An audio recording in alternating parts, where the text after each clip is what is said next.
Hacemos, Señor Jesús, nuestro acto de fe en tu presencia llena de amor en medio de nosotros. Te reiteramos, Señor, nuestra acción de gracias por tu amor, por tu fidelidad, por todo lo que haces en cada uno de nosotros, Señor.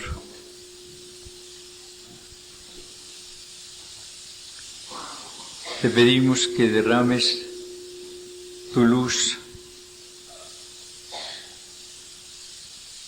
sobre nuestras inteligencias en esta mañana.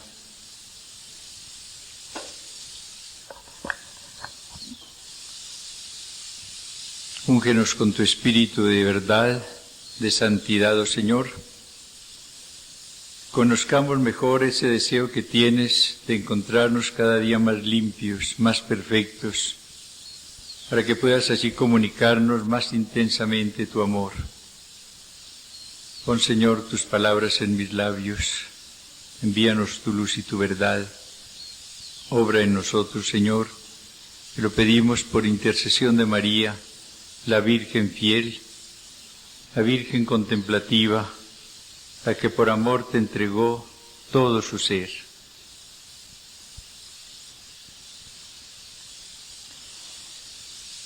Ayer hablamos de ese amor esponsal del Señor para la Iglesia, en el caso concreto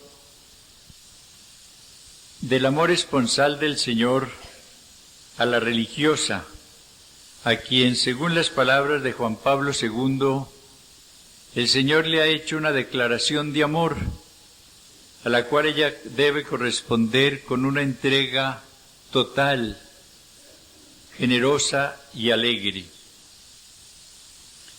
Pero vamos a tratar un punto importantísimo, y es cómo el Señor va purificando a la persona que de veras desea su amor esponsal y se abre a Él,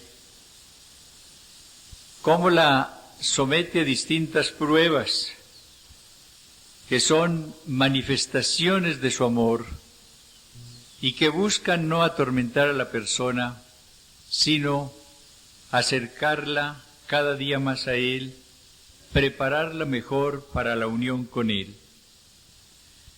El punto de partida de esta reflexión lo encontramos en las palabras de San Pablo en la carta a los Efesios, en el capítulo 5, versículo 25 y siguientes.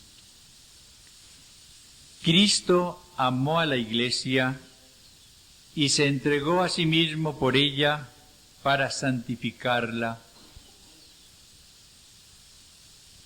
purificándola mediante el baño del agua en virtud de la palabra, y presentársela resplandeciente a sí mismo, sin que tenga mancha, ni arruga, ni cosa parecida, sino que sea santa e inmaculada. Ustedes se preguntarían ayer por qué, si el Papa habló ese lenguaje basado en la palabra de Dios, si creemos en ese deseo que tiene el Señor de unirse de una manera tan admirable a la persona, ¿por qué eso no se va realizando de una manera más abundante en las comunidades, en cada una de las religiosas? La respuesta es muy clara. Se necesita una gran generosidad, una entrega a la acción del Espíritu Santo para que se vaya realizando una purificación en nosotros, para que la persona vaya pareciendo cada día más limpia. El Señor quiere esposas sin mancha y sin arruga ni cosa parecida, sino que sean santas e inmaculadas. Él se entregó a sí mismo por la Iglesia para santificarla y purificarla. Yo creo que cuando se olvida esta realidad, pues la vida espiritual se mira de una manera muy utópica. La religiosa puede decir, el Señor nos ama mucho, Él va a hacer en mí obras maravillosas, yo puedo seguir de cualquier manera, sin importarme la generosidad, y todo se va a cumplir. No.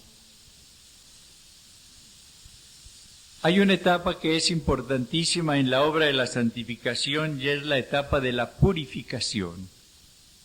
El Señor quiere esposas limpias, esposas hermosas, esposas sin manchas, esposas sin arrugas, es el término de San Pablo.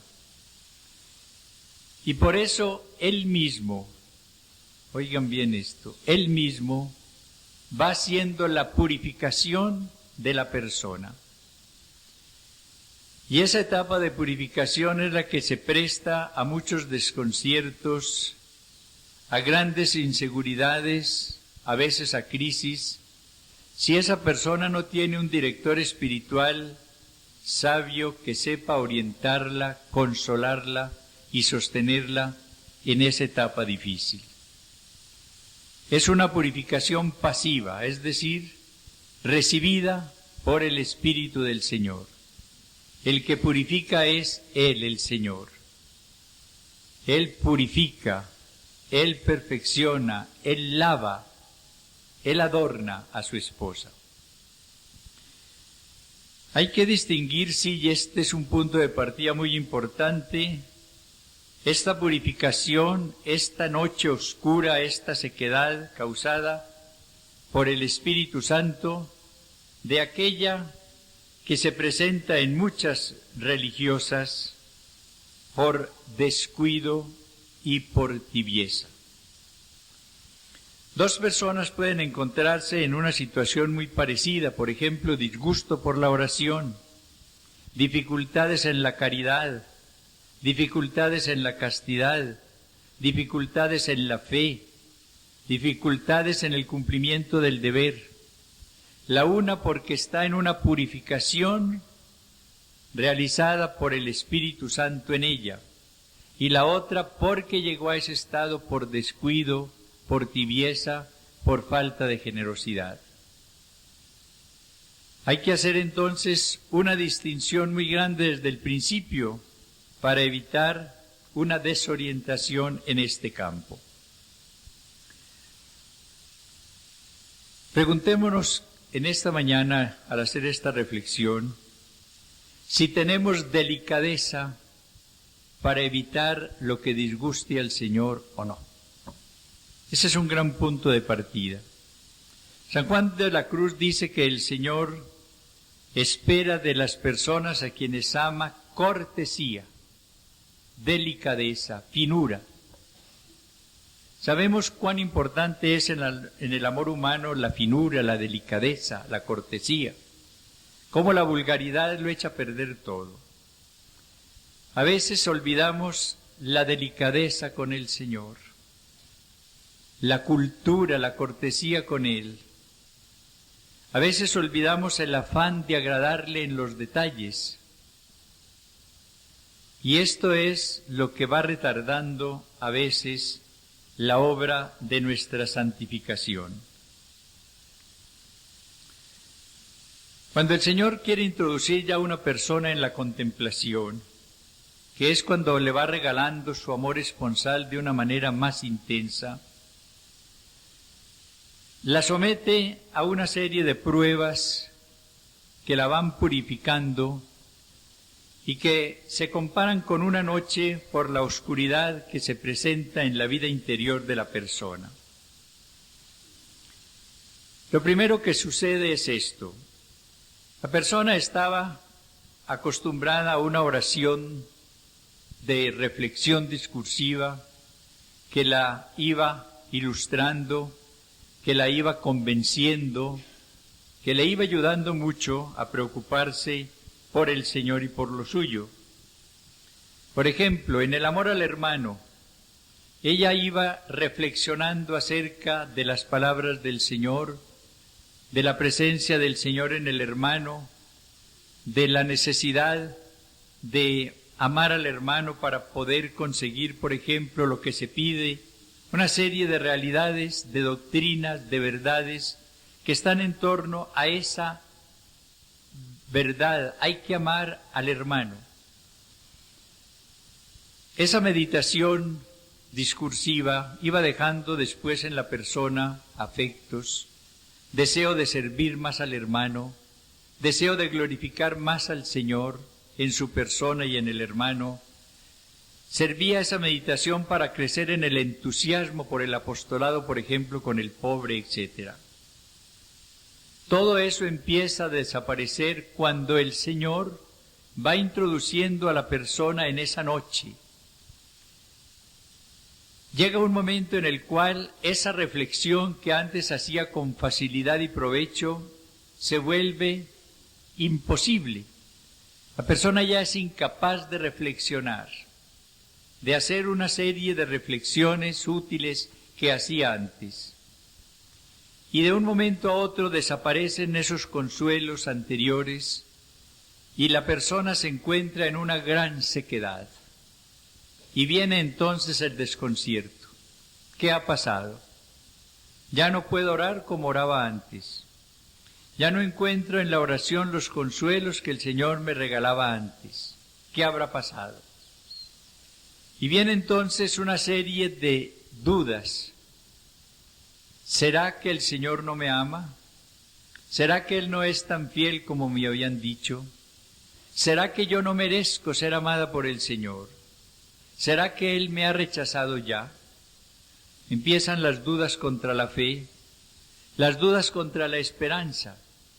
Esa persona al principio en el noviciado, en los primeros años de vida religiosa, tenía un gran deseo de perfección, de santidad y creía que estaba creciendo y de hecho estaba creciendo en la santidad porque su oración era mejor, porque recibía luces, consuelos, etc. Todo eso desapareció. Y entonces dice, ¿qué falta cometería? ¿Por qué el Señor ya no me quiere? Ahí está lo serio. El creer que el Señor nos quiere solamente cuando nos da luces y consuelos. Y hacerse a la idea de que el Señor no nos quiere cuando permite la purificación. Y la purificación es una muestra mayor del amor del Señor, porque a través de esa purificación quiere perfeccionarnos para que podamos tener una unión más íntima con Él.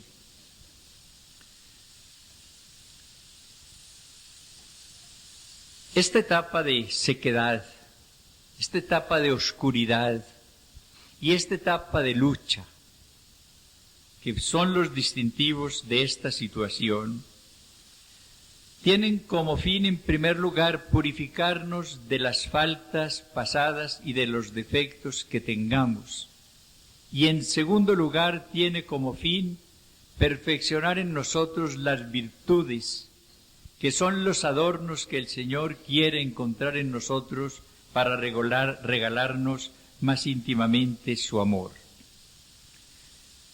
Tiene como fin, en primer lugar, purificarnos de faltas y de defectos. San Juan de la Cruz tiene una comparación muy clara. Dice que un leño, para poder arder y volverse como fuego, necesita primero purificarse. Ustedes han visto cómo cuando uno introduce en el fogón un leño, una rama verde, esta al principio tiene gran dificultad para ir asimilando el fuego. Empieza a perder esa cáscara primero y empieza luego como a llorar. Esa agua toda que estaba allí tiene que desaparecer para que ese tronco llegue a convertirse en carbón ardiente.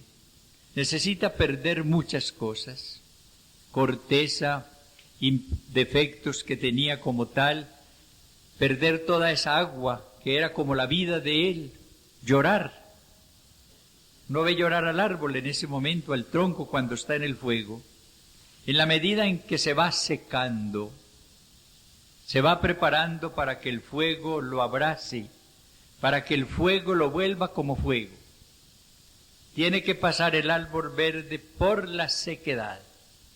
Es lo que le pasa a la persona.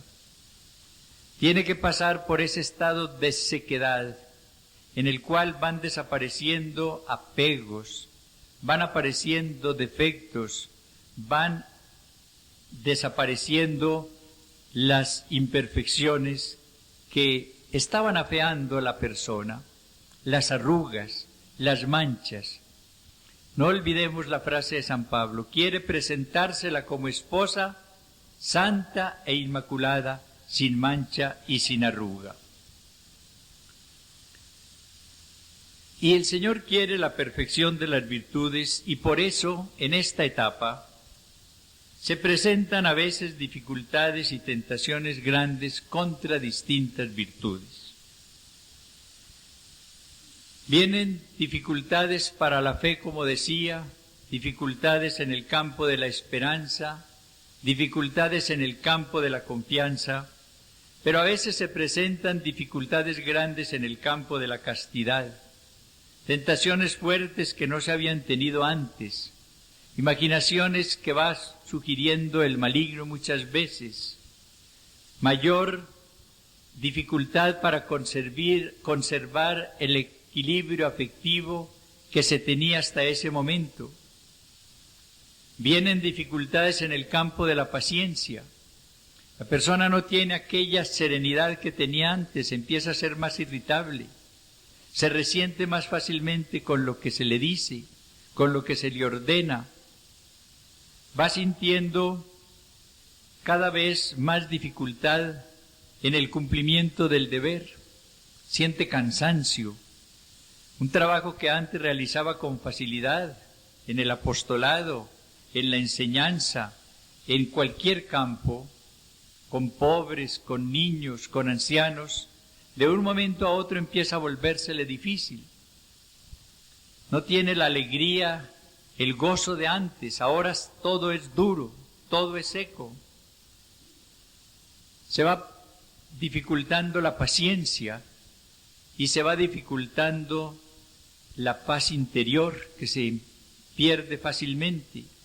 Es un estado entonces de confusión, de lucha, de angustia, que es el que precisamente necesita una ayuda espiritual especial para que la persona descubra que no es un fracaso de ella, que no es un retroceso, que no es un castigo que está recibiendo del Señor por falta de generosidad, sino que es una obra del amor del Señor, una obra de la misericordia divina que quiere purificar, que quiere perfeccionar, que quiere quitar defectos para que sea posible la unión de la persona con el Señor en el campo del amor.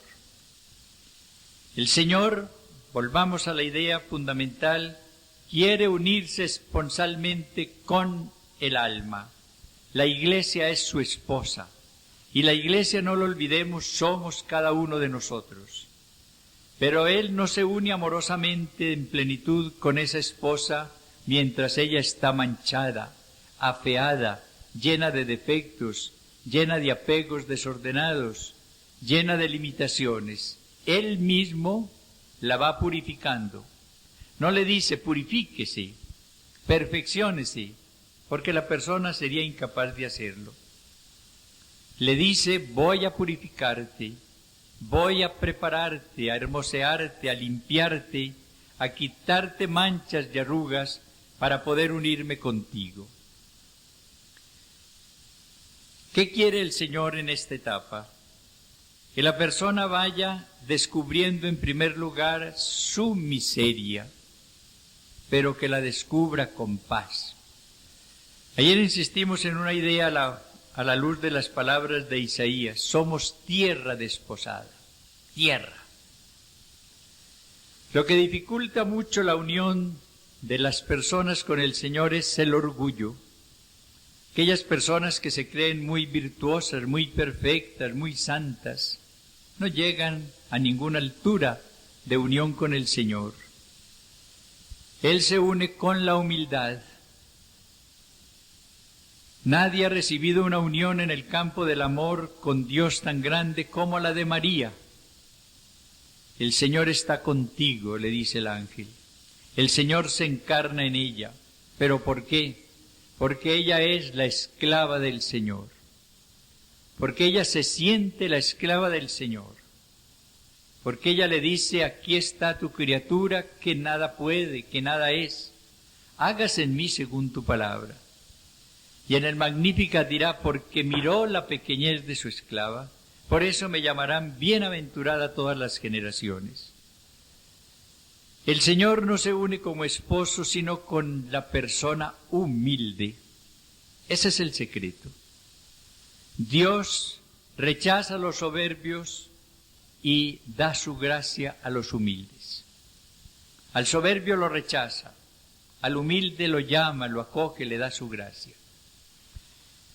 Y es a través de esta noche como la persona va adquiriendo la humildad. Ahí está el gran secreto.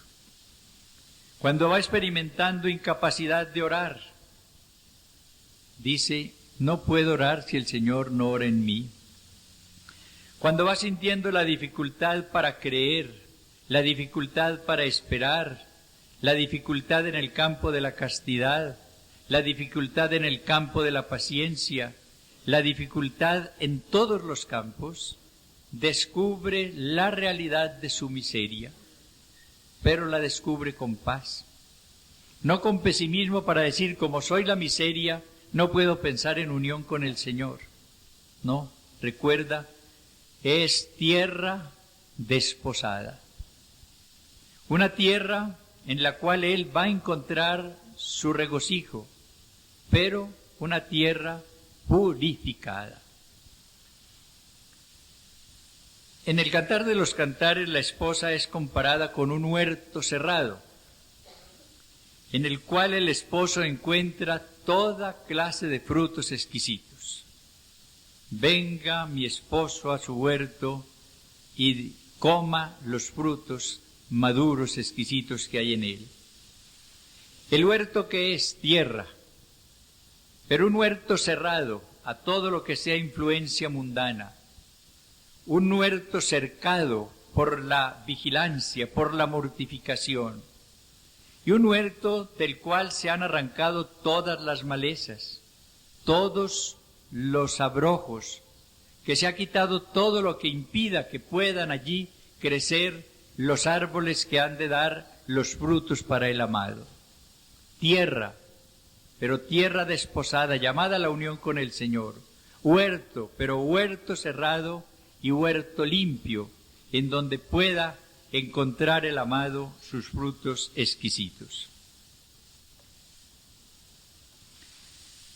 Este conocimiento de su propia miseria es ya un punto maravilloso para poder recibir una mayor unión con el Señor. A través de esa purificación va descubriendo la necesidad de la delicadeza con el Señor. Ella se da cuenta de que no puede permitirse nada que no agrade al Señor, ni en sus palabras, ni en sus pensamientos, ni en sus actitudes, ni en su modo de ser. Va recibiendo una luz cada vez más clara, con la cual va conociendo mejor lo que el Señor espera de ella. Durante esta llamada noche hay una gran claridad del Espíritu, que es la que le permite a la persona descubrir sus debilidades, sus negligencias, lo que no le ha dado al Señor. Antes de esta purificación la persona veía muchas cualidades en ella y pocos defectos. Ahora pasa todo lo contrario. Ustedes han visto lo que sucede en una pieza oscura cuando entra un rayo de sol. Está la persona en la pieza oscura y no ve nada raro ni nada feo. Cree que todo está muy limpio. Entra el rayo de sol y en ese rayo empiezan a bailar, digámoslo así, el polvo, pero en cantidades. Y uno dice, ¿dónde había tanto polvo? Y empieza a entrar el sol y va viendo cosas sucias que hay en la pieza, desorden, falta de limpieza, etcétera, lo que no veía en la oscuridad. Esto es lo que le va mostrando el Señor en esa etapa. Y va conociendo más en esta etapa purificadora lo que es lo que son las exigencias del amor divino y cómo debe ella buscar únicamente la gloria de su Señor. Exigencias del amor divino. Sabemos cuán exigente es el amor humano y cómo el amor humano fracasa precisamente porque la persona amada no es exigente con ella, no es generosa. Cada falta de generosidad en la vida de amor humano va apagando el amor poco a poco. Y a veces creemos que el amor divino no es exigente. Si alguien es exigente es Dios, porque es el amor infinito. Porque nos ama hasta llamarnos a la unión amorosa con Él. Por eso nos exige tanto, y eso se va descubriendo en esta etapa de purificación. Y luego, el otro beneficio de esta situación es que va quitando esas arrugas, esas manchas, porque la persona al descubrir estas miserias que no había visto antes, pide perdón por ellas, no las aprueba, se duele y le pide al Señor que la purifique. Hay que tener en cuenta en esta visión que el Señor, que es el amor y la sabiduría infinitos, sabe cómo va a llevar a cada persona en esta etapa. Ustedes no pueden nunca decir, mi situación es esta y va a suceder esta purificación de tal o cual manera. La purificación la va realizando el Señor, que sabe cómo es cada uno de nosotros. Todos somos distintos, Dios no se repite. La va realizando de acuerdo con la necesidad de purificación que tenga cada persona, que no es la misma. Unas necesitan mucha más purificación por su pasado, otras menos porque han sido más generosas. Depende también la purificación del grado de amor al cual el Señor llame a la persona. Son planes distintos del Señor, por eso no hay dos casos iguales. El caso de cada persona es diferente. Cuando lea una de ustedes, por ejemplo, a San Juan de la Cruz, la descripción de esas noches del sentido, y luego la del Espíritu, no se vayan a afligir pensando en lo que el santo dice allí que puede suceder a tal persona o a tal otra, porque la situación de cada persona es diferente y el Señor, que es la sabiduría infinita, sabrá llevarla como conviene, como ella necesita, y sabrá darle siempre la ayuda que ella necesite en un momento dado. Ahí es lo importante. Esta persona necesita mucha ayuda, porque es una etapa difícil. El Señor le dará la ayuda unas veces Él directamente y otras veces se la dará a través de una persona que va a ayudarle, un director espiritual, una superiora comprensiva, una compañera que tenga un don de consejo especial en ese momento y que va a sostenerla en un momento difícil. Nadie es abandonado por el Señor. Nadie pone su confianza en el Señor y queda confundido, nos dice la palabra de Dios. Él sabrá venir en nuestra ayuda en el momento oportuno. Es un momento en el cual hay que enfrentarse a la dificultad, a la pasión, pero con la ayuda del Señor. La persona cuando entra en esta noche, en esta etapa de purificación, entra a participar de la agonía del Señor en el huerto. ¿Y cuál es la solución para ella? no rehusar esta situación, porque entonces se privaría de la purificación que necesita para la unión con el Señor. Lo que necesita es unirse a Jesús y decirle al Padre: aparta de mí este cáliz si es posible, pero no se haga mi voluntad sino la tuya. Recuerden que esa oración que hizo Jesús no se perdió. El Padre no apartó el cáliz de él, él tuvo que soportar la pasión, pero envió un ángel que lo consolara y le dio la fuerza que necesitaba para llevar con generosidad plena todos los sufrimientos de la pasión. En esos momentos la persona pide la salud y el Señor no se la concede, no porque no oiga esa oración, sino porque la enfermedad es necesaria en esa etapa para la purificación. Pero ¿cuál es el fruto de la oración en ese caso? Recibir del Señor la fuerza para llevar con paz, con generosidad, la enfermedad en ese momento dado.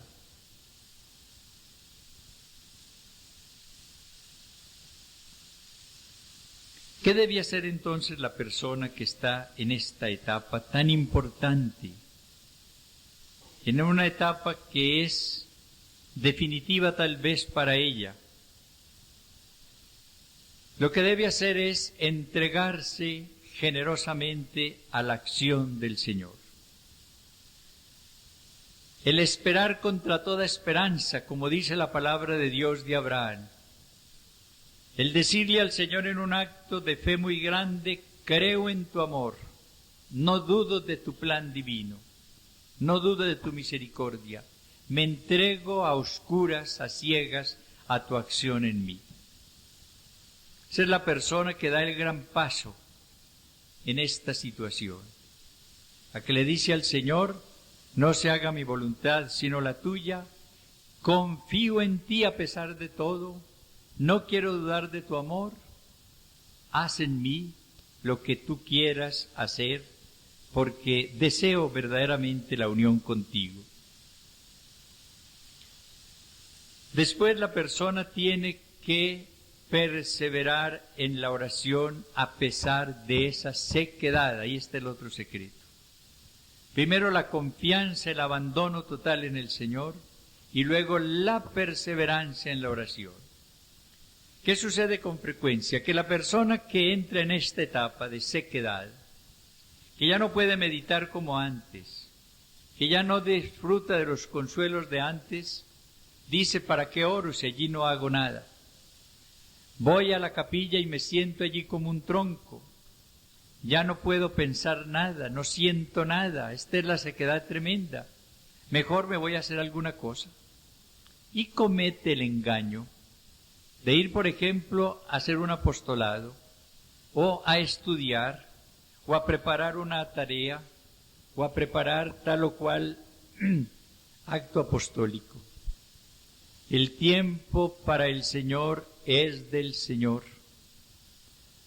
Y el obsequio que le hacemos en esos momentos de sequedad es el de nuestro tiempo.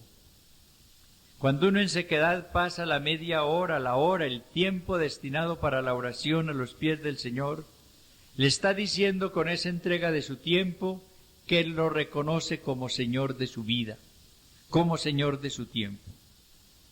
No vayan a creer que la única oración buena es aquella en la cual uno siente consuelo y siente luz. Toda oración tiene riqueza y frutos. La única oración que se pierde es la que no se hace. En esta etapa la persona solamente puede estar allí para el Señor. Y le dice: aquí está tu sierva, aquí está tu esclavo. Señor, no siento nada, no veo nada, pero quiero estar para ti. Y yo sé que aun cuando no sienta ni vea nada en esta sequedad, tú irás actuando en mí. Y esa es la verdad. A veces los beneficios de esa oración oscura de sequedad son más grandes de lo que uno se imagina, porque el Espíritu Santo está obrando en el interior de esa persona. ¿Qué está sucediendo en primer lugar? Que esa persona que permanece allí, a pesar de su sequedad, delante del Señor, está perfeccionando su fe en Él. Si no creyera en Él, no se quedaría allí. Está perfeccionando la paciencia, porque es difícil estar en ese momento a los pies del Señor. Está perfeccionando el amor, porque le está diciendo al Señor con obras que lo quiere, que porque lo ama está allí, si no lo amara no estaría allí. Porque hay amor no únicamente cuando se siente. El amor ante todo existe cuando se vive para el Señor. Obras son amores y no bellas razones, dice el adagio con razón. Las obras son las que manifiestan el amor, no las bellas palabras. Y otra cosa que tiene que hacer, y esto es muy importante, óiganlo bien, es no intentar volver a la oración anterior, a la oración discursiva. En esto falta a veces mucha orientación en las comunidades. A veces las comunidades obligan a las religiosas a que toda la vida estén meditando. Un error grandísimo. Si hay crecimiento espiritual, la persona no puede hacer meditación discursiva sino en determinada etapa de su vida. Después ya no puede. Y querer mantener la persona allí es atarla, oigan bien, para que no camine hacia las alturas de la unión con el Señor. Aquellas personas que todavía están con un librito, leyendo una cosa que les imponen o en público y obligándola a que mediten eso, esas personas están siendo atadas, están siendo perjudicadas en la vida de oración. En eso hay que dejar una gran libertad. Está bien, inclusive, que se lea si se quiere un texto, pero que la persona no esté obligada, o no se sienta, mejor dicho, obligada a detenerse después en él. Oyó la lectura y después entra en la oración en la cual el Señor la tenga. Puede ser de sequedad, puede ser ya de disfrute del amor del Señor, lo que sea. Pero el Señor de la oración es Él, no somos nosotros. Nadie puede decirle a una persona ore de tal manera. El dueño de la oración es el Señor.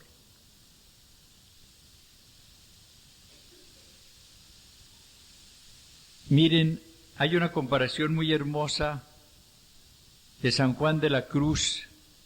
Él dice que cuando una persona está dibujando, por ejemplo, el rostro de una persona en un lienzo, lo que exige es que la persona se esté quieta. Y segundo, que no mueve el lienzo. Porque ¿cómo puede el pintor ir copiando el rostro de la persona si está por aquí para allá? O si está moviendo el lienzo. ¿Qué se necesita? Quietud. Dejar quieto el lienzo y dejar quieto el rostro. Y es lo que no hacemos cuando queremos cambiar esa quietud en la cual nos quiere poner el Señor por una oración propia de reflexión, etc. Y debemos después, esto es muy importante, cuidar las virtudes. Se volvieron más difíciles, pero por eso debemos tener más cuidado con ellas, con la castidad, con la humildad, con la paciencia, con la fe, etc. Porque el Señor quiere es perfeccionar esas virtudes en esta etapa, para que la persona vaya pareciendo cada día más perfecta, sin mancha y sin arruga. Volvamos a leer el texto. Cristo amó a la Iglesia y se entregó a sí mismo por ella para santificarla, purificándola mediante el baño del agua en virtud de la palabra, y presentársela resplandeciente a sí mismo. Él es el que la presenta, Él, sin que tenga mancha, ni arruga, ni cosa parecida, sino que sea santa e inmaculada. Puede ser que esta reflexión a algunas no les haya dicho nada, tal vez puedan pensar que se trata de algo muy inútil. Cuando uno tiene que ver con tantas personas que desean la santidad, se da cuenta de la importancia de estas reflexiones para darles un poco de luz en esas situaciones difíciles. Toda persona que sea llamada a la unión con Dios como somos nosotros, pasa de una u otra forma, en uno u otro grado, por estas situaciones de purificación. Según les decía ahora, la situación que ella tenga, según el plan del Señor, etc. Pero hay que tener entonces una orientación para no perder en esos momentos la paz, para no desanimarse, para no creer que todo está perdido, para no impedir la obra del Señor en ella. Yo creo que esta meditación complementa la de ayer, porque ayer pudo quedar en algunas la idea de que esa unión íntima con el Señor, de la cual nos habla el Santo Padre, de la cual nos habla el profeta Isaías, el profeta Oseas, etc., es algo que se va a recibir de un momento a otro sin problemas de ninguna clase, sin ninguna purificación. Ese es el plan del Señor, unirnos en el amor con Él de la manera más íntima, pero para eso se necesita la purificación, se necesita la limpieza, se necesita la depuración. Es necesario que el leño vaya perdiendo todas las imperfecciones y llegue a la sequedad que le permita recibir toda la intensidad del fuego.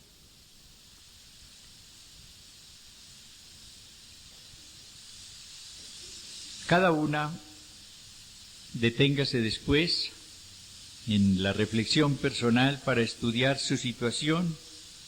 Yo creo que más de una va a recibir luz del Señor para comprender situaciones en las cuales se ha encontrado o se encuentra actualmente, para distinguir, en caso de que esté en una situación de sequedad, si esto obedece a una acción purificadora del Señor o si es un estado al cual llegó por descuido, por tibieza, por falta de generosidad.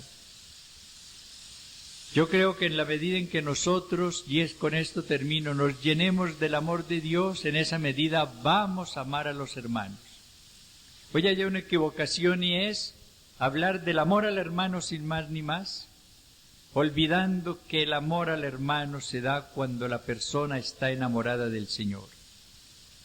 Yo creo, por ejemplo, en una Madre Teresa de Calcuta, que ama sinceramente a los pobres. ¿Por qué? Porque es una contemplativa. Porque es una persona que pasa diariamente horas y horas en oración. Y Teresas de Calcuta hay muchas en todas nuestras comunidades. Ella figura, las que hay en tantas comunidades no figuran, pero son almas llenas de amor a un pobre en un barrio marginado, a un niño en un hospicio, a un enfermo en un hospital, a un anciano. ¿Por qué? Porque están llenas de amor al Señor, porque pasan horas y horas con Él recibiendo su amor y después van a llevarlo con gran alegría a los demás. Ese es el ideal que debemos buscar, llenarnos de amor al Señor, no para quedarnos allá de una manera egoísta, separados del dolor del mundo, sino al contrario, para poder llevar el amor de Dios al dolor del mundo y de esa manera mitigarlo de una manera eficaz. Señor, envíanos tu luz y tu verdad siempre y danos en la vida la gracia de tener personas que en un momento dado nos orienten y que siempre acudamos a ti para que nos des tu luz por el medio que tú quieras. Tú nos amas, Señor, infinitamente y quieres por eso todo nuestro bien. Gracias por lo que dispones para cada uno de nosotros en nuestras vidas. Dios te salve María, llena de gracia, el Señor es contigo. Bendita tú eres entre todas las mujeres y bendito es el fruto de tu vientre, Jesús.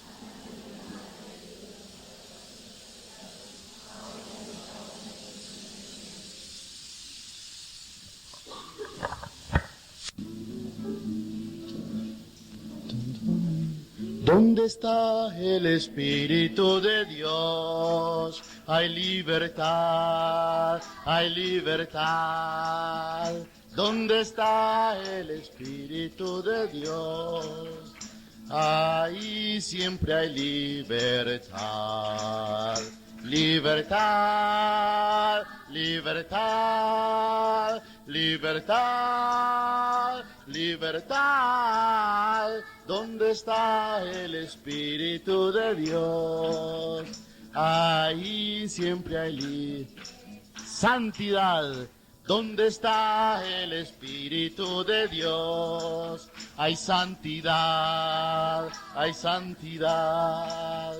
¿Dónde está el Espíritu de Dios? Ahí siempre hay santidad. Santidad, santidad. Santidad, santidad, santidad. ¿Dónde está el Espíritu de Dios? Ahí siempre hay humildad. ¿Dónde está el Espíritu de Dios? Hay humildad, hay humildad. ¿Dónde está el Espíritu de Dios? Ahí siempre hay humildad. Humildad, humildad. Humildad, humildad, humildad. ¿Dónde está el Espíritu de Dios? Ahí siempre hay humildad. Nos sentamos un momentico, mis hermanos. Renueva nuestro corazón, nos alegra. Y produce en nosotros amor por la oración, aunque estemos en esa situación de la noche oscura. Y produce en nosotros un amor grande por la palabra del Señor y por la mamá de Jesús, que también es la mamá nuestra, y por la iglesia. Esa es renovación carismática. Y nos va haciendo alegres. Antes éramos tan aburridos, tristes. La gente decía, qué cura tan mala clase, qué monjita, por Dios. Y el Señor nos va renovando con su Espíritu Santo y nos va haciendo criaturas nuevas. Y ese gozo, mis hermanos, lo expresamos desde lo profundo de nuestro corazón. Cuando llega una madre general a sus casas, yo de pronto he visto, ponen las muchachitas y las novicias y todo el mundo en fila. Y entra la madre por la puerta y empieza todo.